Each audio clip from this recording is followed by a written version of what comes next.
Good afternoon, everyone. I hope you're doing well. And I'm just wondering if it's time for us to get a little bullish on oil and that maybe the price of oil has finished its well, really 3-year decline. And again, I can't give investment advice in this video. I'm just letting you know what I'm thinking about for my clients. I've stayed away from oil mining stocks and oil as an investment for the last, well, probably the last 3 years, really, which I would say has been correct because if we have a look at the highs in oil back in February 2022 and June 2022, there was a spike high there up to 130. But let's say it was around the 120, 125 mark. You can see that oil went through, even until a couple of weeks ago was, 54% decline and it's still down nearly 50% from the highs. So we're looking at a 5-year weekly chart here and you can see pretty clearly a very obvious double top with negative divergence on the momentum indicators. That was a strong sell signal. And as you can see, previous key price levels, very important. You can see the double top there with the negative divergence. You can see support around the 95 level, and then once it broke below, what happens? Returns to the scene of the crime to test it, and then test it again in 2023, and that held. And also, what concerns me is, firstly, I think previous key price levels are the most important levels on a chart. So if we look at the weekly chart and we start across here around the $65, $67 a barrel level, you can see how important this level is. And you can see in the last couple of weeks too, firstly it was resistance, support, lots of support around this level. And now we've broken below. So you might say, well, John, that looks pretty bearish, that we're just going to come back up for a test and then the decline resumes. Now, that's one way of looking at it. If you want to have a look at in terms of the downtrend, you could say with the peak at 130, which we know is a key level, we've got the downtrend that we can draw across there and have a look at that. Note the downtrend and then the breaking of the well, it's not really a breaking of the downtrend, but the momentum of the downtrend, I guess, was being lost a bit. You can see there was some positive divergence on momentum indicators around this level, indicating it was a buy. You can see that there and the support there. But notice how we've broken out of that trend and are riding along what used to be the previous ceiling or roof. We're now riding along that level. And there is, again, a little bit of, it's a bit messy, but you could argue there's some some positive divergence there. This was positive divergence here. I misspoke earlier, I believe. So you could make a case that the downtrend is losing momentum. Also at 60, let's go to a 1-year chart now. And there's an analyst that I quite like, Rick Rule, and I listened to a podcast with him over the weekend, and I do trust Rick's numbers.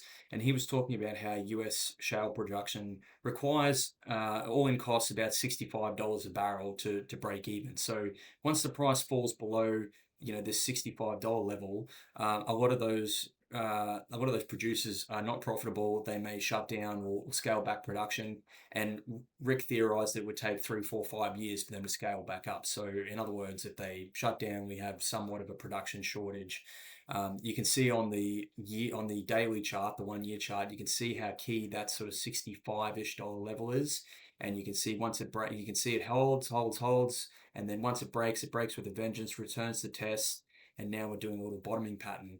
Let me just clear the screen there. Now you could say that is a downtrend, although if you're going to draw it that way, you'd say that's a falling, broadening wedge with a double bottom there.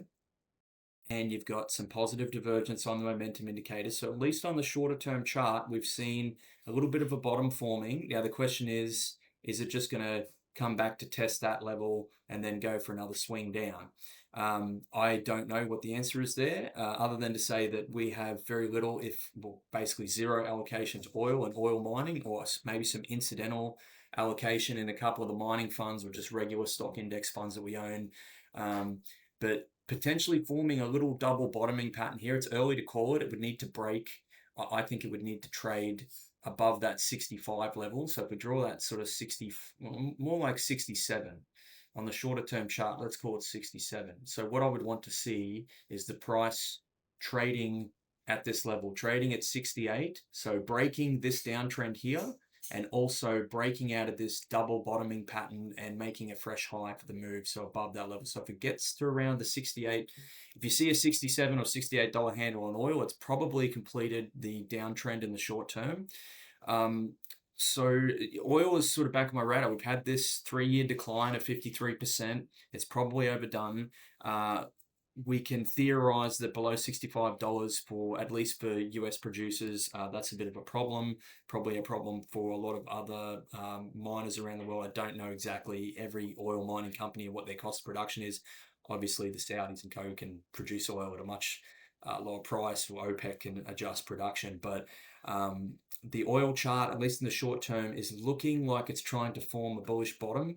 And it has been in a downtrend for a very long time, for 3 years, in fact, in an environment where, aside from the short term crash we've had in stocks recently, in fact, let me just overlay a chart of the US market. This is on the futures. If we take the peak in oil, let's take the second peak. You can see stock market, US market up 51%, oil down 47% in that time frame. Even if I take the initial peak, stock market up 40%, oil down 47%. So a massive divergence, massive underperformance, especially when we've seen, other, well, look at how well gold's done, for example, and things like copper. If we put the copper chart over the top, something that is, I pick copper because it is economically sensitive. It's an industrial metal, very key. They call it Dr. Copper at times, that it's an indication of how well the global economy is doing. If we put copper over the top, you can see copper has been pretty flat during that time. In fact, if we take the second peak in oil, you can see copper's up 25%. So if copper's up, if economic activity is, I don't know if expanding is the right word, but if there's plenty of economic activity that would cause the stock market to go up, or plenty of inflation or liquidity or economic activity causing the stock market to go up 50%, causing copper to go up 25%, which is a key industrial metal, oil down 41%. It seems to me like it's had many years now, 2 or 3 years now, of significant underperformance. Again, not investment advice, not saying rush out and buy oil. I'm just saying I'm putting it back on the radar for myself and for clients, and we'll keep an eye on that. I have already bought some oil mining funds just for a couple of clients, very small allocations. When I say small, I mean 2, 3, 4% of the portfolio. Very small allocation, but something to keep an eye on there with the price of oil, and the chart's looking interesting as well. Thank you for listening. Have a great day. Cheers.